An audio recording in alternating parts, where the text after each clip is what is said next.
पूना गाडगीळ आणि sons limited 1832 पासून। नमस्कार, मी वृषाली पाटील TV9 विशेष मध्ये आपलं स्वागत करते। सुरुवातीची बातमी, रॅपिडो बाईक सेवेवरून परिवहन मंत्री प्रताप सरनाईक वादात आले। काही दिवसांपूर्वी ज्या कंपनीची सेवा परिवहन मंत्र्यांनी बेकायदेशीर असल्याचं विधान केलं होतं, त्याच कंपनीनं सरनाईक पुत्राच्या गोविंदा प्रोला स्पॉन्सरशिप दिली। पाहूया हा रिपोर्ट। आधी बेकायदेशीर म्हणून रॅपिडो मोटरसायकल चालकांना पकडायचं आणि नंतर स्वतःच्या मुलाच्या गोविंदा प्रो लीगला त्याच रॅपिडो कंपनी मिळवण्याची स्पॉन्सरशिप घ्यायची। यावरून राज्याचे परिवहन मंत्री प्रताप सरनाईक वादात सापडले आहेत। रैपिडो का जो बाइक टैक्सी है वो अभी तक परमिशन मिला नहीं था, इलीगल चल रहा है। ही तीच दोन दृश्य आहेत ज्यात एकीकडे 20 दिवसांपूर्वी रॅपिडो सारख्या मोटरसायकल सेवा देणाऱ्या कंपन्यांना परिवहन मंत्र्यांनी इशारा दिला होता। रॅपिडो नियमबाह्यरित्या सर्व्हिस देत आहे, त्यासाठी स्वतः एक मोटरसायकल भाड्यानं बुक करून कारवाईचं म्हटलं होतं। मात्र दुसरीकडे सरनाईकांच्या मुलाच्या वतीने गोविंदा प्रो लीगच्या स्पर्धेच्या स्पॉन्सर म्हणून तीच रॅपिडो कंपनी झळकली।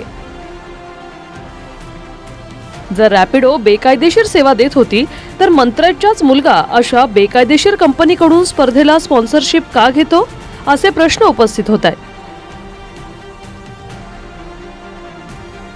काँग्रेसच्या विजय वडेट्टीवारांनी स्टंटचे प्रताप करून मिळवलेली रॅपिडोची स्पॉन्सरशिप मिळवल्याचा आरोप केलाय। परिवहन मंत्र्यांचं अभिनंदन केलं पाहिजे की त्यांनी आपल्या इव्हेंटसाठी पैसे उभे करायचे याचा डेमो महाराष्ट्र सरकारला दाखवला। आधी एका खाजगी ॲपवरून बाईक बुक करायची, मग गरीब बिचाऱ्या बाईकवाल्याला पकडायचं। ॲपवरून बाईक चालवणं नियमबाह्य आहे असा स्टंट करायचा, त्याचे व्हिडिओ बनवून परिवहन मंत्री किती स्मार्ट आणि अलर्ट आहेत असा PR करायचा आणि मग अडचणीत आलेल्या या खाजगी ॲपवाल्यांकडून इव्हेंटसाठी निधी मिळवायचा। किती छान आयडिया आहे। महाराष्ट्राच्या तिजोरीत खडखडाट असताना निधी कसा उभा करायचा याचा आदर्शच प्रतापी मंत्र्यांनी घालून दिला। रोहित पवारांनी रॅपिडो बाईक आली त्यावर खुद्द मंत्र्यांनी अडवून कारवाई केली। बातम्या झाल्या, प्रसिद्धी मिळाली, मंत्र्यांनी रॅपिड भूमिका बदलली आणि शेवटी मांडवलीहून स्पॉन्सरशिप मिळाली अशी टीका केली आहे। काही दिवसांपूर्वी एक व्हिडिओ फेमस झाला होता, बघितला का? रॅपिडो मोटरसायकल काय बक्केबाजी केली तर रॅपिडोची एक मोटरसायकल बुक केली जी महाराष्ट्रामध्ये अलाउड पण नाही असं तेच म्हणले होते। आणि मग मंत्रालयाजवळ ती मोटरसायकल आली, तो ड्रायव्हर आला। तो ड्रायव्हर त्या सरनाईक साहेबांना विचारतो, साहेब तुम्ही बुक केली होती का? मी त्या ड्रायव्हरला सुद्धा माहित नाही हे मंत्री आहे। आणि मग ते म्हणले, हो मी केले, तुला माहिती का मी कोण आहे? तो बिचारा गरीब माणूस काय म्हणला, नाही साहेब तुम्ही कोण आहे मला माहित नाही। तसं या कंपनीची मांडवली झाली असं आमचं सगळ्यांचं मत आहे।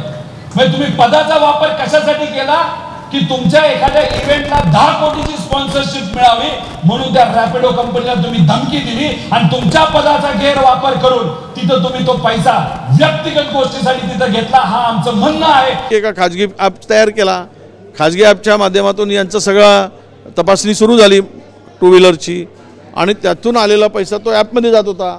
ॲपकडून पैसे आपण घ्यायचे आणि त्याच्या भरोशावर तो इव्हेंट करायचा, त्याच्याकडूनच तो इव्हेंट करून घ्यायचा।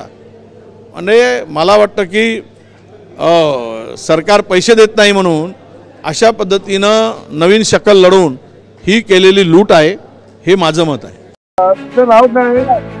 ये रैपिडो का जो बाइक टैक्सी है वो अभी तक परमिशन मिला नहीं था, इलीगल चल रहा है।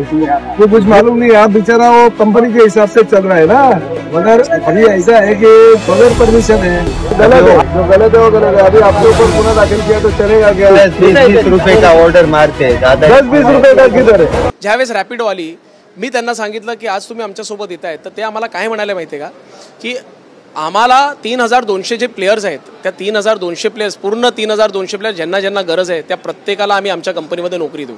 ह्यापेक्षा मोठी स्पॉन्सरशिप काय मला सांगा? आदरणीय सरनाईक साहेबांनी रॅपिडोला जे काही ते परिवहन मंत्री म्हणून त्यांनी जो इन्स्पेक्शन केला आणि त्यांनी जे त्यांच्यावर कारवाई केली, कायदेशीर कारवाई केली, ती कायदेशीर कारवाई ही 2 जुलैला केली होती। रॅपिडो आणि माझं बोलणं हे फेब्रुवारीच्या महिन्यापासून सुरुवात झालेली आहे। Bureau report TV9 Marathi. Poona Gadgil आणि सन्स लिमिटेड 1832 पासून।